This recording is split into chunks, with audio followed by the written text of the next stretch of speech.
И така, анбоксинг номер 2 на новата форма за кекс. Да се надяваме, че всичко ще бъде наред с нея.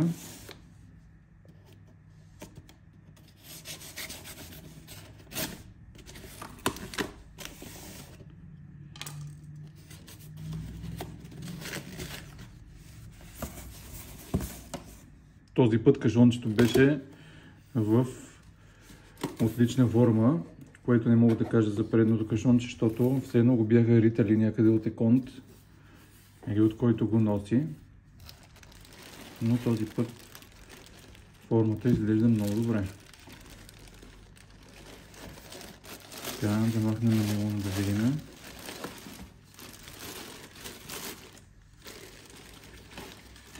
Това е златната форма с тези интересни фигурки.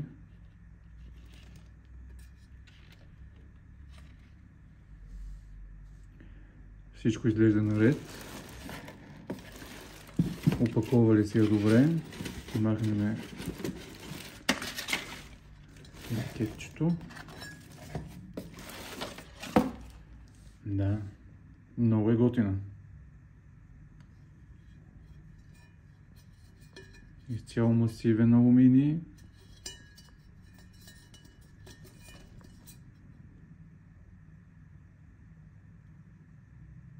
Nordic Ware. Made in USA. Много готино изглежда, дано да стават хубави кексове в нея. Една идея по-малка от предната, но пък затова ще правим с по-малко доза смес. Ето така изглежда отвътре. Уникална форма има. Между другото, тази форма, според мен, се нарича цветето на живота. Много е красиво.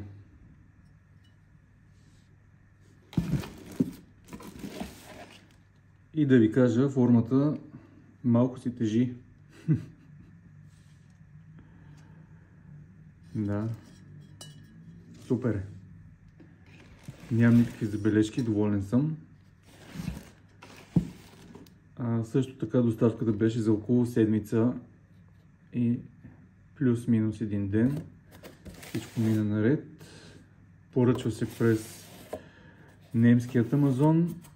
Идва с Еконт. Супер.